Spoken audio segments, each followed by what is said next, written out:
La persona es y existe por sí misma, posee dignidad más allá de sus circunstancias específicas, ya sea por raza, sexo, religión, condición física, condición mental, enfermedad, sufrimiento, etcétera, etcétera, etcétera. Es decir, no importa de qué religión seas, no importa cuál sea tu raza, no importa cuál sea tu género, tú eres y existes y vales por ser quien eres, por ser persona. El valor que contiene cada persona por sí misma se le llama dignidad, por lo que un hombre, desde el punto de vista ontológico, no vale más que otro. El joven vigoroso, rebosante de salud, no es más que el anciano que yace ante su lecho de muerte.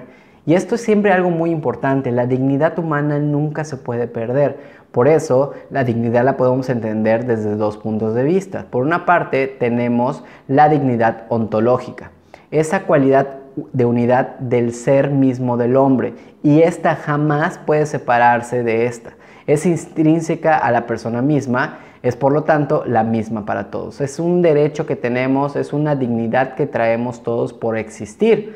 La persona humana jamás puede ser tratada como medio ni ser manipulada. Nunca se pierde esta dignidad ontológica. Sin embargo, también vemos que existe otro tipo de dignidad, que esta es la dignidad moral. Y esta hace referencia no al ser de la persona, sino más bien a su obrar. Esta está relacionada con los actos humanos y ligada a la capacidad de conducirse de cada quien. Aquí precisamente lo que vamos a tomar en cuenta es mis acciones, cómo yo me comporto, cómo yo me relaciono con los demás. Y eso va a ser precisamente lo que me va a definir a mí como persona. Lo veíamos en la definición de Max Scheler. Él decía que la persona es precisamente lo que entendemos a partir de las acciones. Es el resultado de la actuación libre del hombre. Determinar el sentido que imprimirá a su propia vida, única e irrepetible.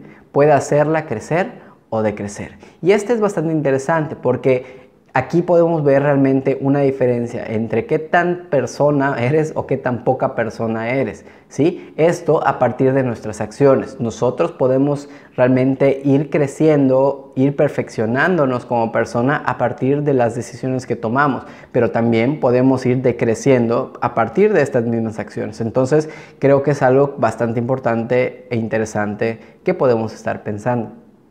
Y creo que esto es bastante interesante porque al final los derechos humanos, los derechos naturales, no se otorgan a quien se considera que los debe tener, sino que es algo que es inherente a la naturaleza humana y como tal no se deben cuestionar. O sea, nunca se deben poner en tela de juicios de si existe o no existe, o si está bien o está mal. No, es algo que es inherente a la naturaleza del ser humano. ¿Sí? Aquí y en China, o sea, es decir, siempre vamos a entender que las personas tienen estos derechos naturales y es algo que nunca se puede quitar.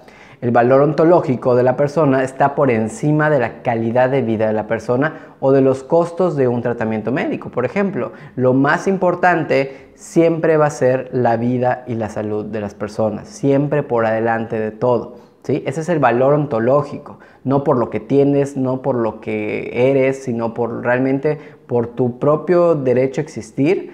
Eso realmente te da ese valor y esa dignidad ontológica. Kant decía que la humanidad misma es una dignidad porque el hombre no puede ser tratado por ningún hombre, ni por otro, ni siquiera por sí mismo, como un simple medio, sino siempre a la vez como un fin, y en ello estriba su dignidad, es decir, su personalidad. Y esto creo que va muy de la mano con lo que estamos hablando hasta este momento, es decir, que la persona nunca puede ser tratada como un medio, sino la persona es fin en sí misma, ¿sí? No debemos olvidar que el concepto de persona se aplica a todo ser humano vivo, aun cuando no haya desarrollado todas sus potencialidades o las haya perdido irremediablemente, ya sea por una demencia, por un estado de coma. Es decir, a pesar de todas estas circunstancias, la persona sigue siendo persona. Digo, suena muy redundante, pero al final es algo que pues muchas personas dicen, no, pues es que esta persona ya no piensa, es que esta persona ya no está consciente, ¿no? No importa. Sí, esta persona vale y esta persona es realmente un fin en sí, ¿ok? Entonces no podemos pensar que porque la persona ya está en coma ya no tiene derechos o ya no tiene dignidad. Al contrario, Tenemos que siempre entender que la persona inevitablemente de lo que suceda siempre va a seguir siendo una persona. Y como se pueden dar cuenta, realmente muchos de esos conceptos apuntan a un aspecto filosófico, a una perspectiva más filosófica. De hecho, Emmanuel Mounier nos dice que el hombre es único e irrepetible. Su grado de individualidad es tan alto que sin romper con la naturaleza, cada ser es diferente no solo desde el punto de vista físico, sino en parte más íntima de su ser, que es su espíritu. La personalidad como un elemento individualizador, como el yo mismo. También nos plantea un principio que el hombre es sujeto racional, único en su género, totalmente diverso, por ejemplo, a los animales, seres más próximos a él. Es decir, somos seres que realmente tenemos esta capacidad de razonar. Sí tenemos una parte biológica, una parte como más animal, si lo quieren ver de esta manera, pero al final somos seres que tenemos esta capacidad de pensar, de razonar, y además somos seres únicos e irrepetibles. Así como tenemos la capacidad para poder razonar, también tenemos una capacidad para poder reflexionar y pensar sobre nosotros mismos y sobre los demás. ¿Cuál es el papel que tenemos en relación con los otros? ¿Cuál es realmente nuestro papel con nosotros mismos? ¿Sí? Entonces, esa capacidad de reflexionar es algo característico del ser humano. El hombre también es consciente de sí mismo, es autoconsciente y de su capacidad de apropiarse de su propia existencia para responsabilizarse de ella. Es el único que puede dar razón de lo que piensa, siente y hace. Y esto lo podemos ver, por ejemplo, cuando nosotros estamos diciendo, bueno, es que yo pienso, yo creo y yo hago. ¿Sí? Es decir, me hago responsable de mis propias decisiones y esa es una capacidad y un aspecto vital de los seres humanos. El ser humano también es libre. Es libre de poder decidir lo que quiere y lo que sea mejor para su vida. Y gracias a esa libertad, precisamente él puede existir, lo que constituye a través de sus actos. El ser humano es capaz de poder tomar las decisiones porque es libre de hacerlo.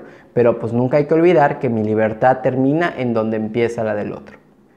El hombre, también lo veíamos, es un ser que está en relación. El hombre siempre va a estar en relación con un otro y también con el mundo que lo rodea. ¿Sí? No podemos pensar que somos seres individuales, que están completamente enajenados de todo lo que está pasando en nuestro mundo. No, somos seres que estamos en constante relación. El hombre también es a través de sus actos como hace historia.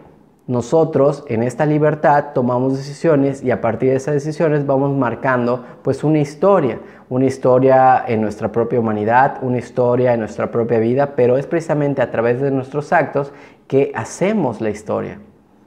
Y también el hombre puede negar muchas cosas, pero de lo que está seguro es de que va a morir, ¿sí? Nuestra existencia es en un tiempo y un espacio que tiene límites. Ante esta realidad, podemos tomar la postura de huirlo, de negar, de aceptarlo y poder también descubrir un sentido de la existencia. Pero pues esa es la decisión que tenemos nosotros, es la libertad que tenemos. Tengo la libertad de negar el hecho de que me voy a morir. Tengo la libertad de huir de ella, pero también tengo la libertad de decir, oye, sí que sé que voy a morir y tal vez sea el momento de ponerme a pensar cómo me voy a preparar para ese momento y descubrirle un sentido a toda mi existencia.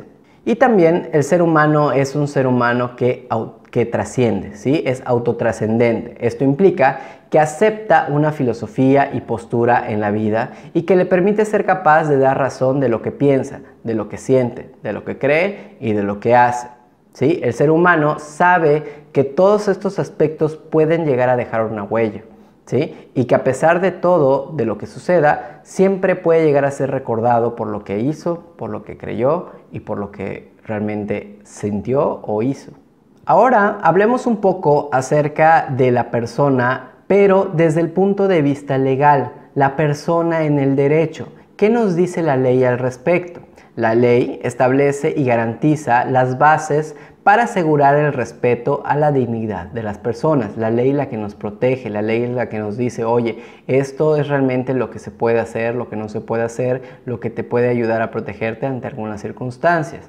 El derecho está llamado a reconocer y fijar los mínimos éticos básicos de la sociedad, sin los cuales una vida social digna se torna imposible.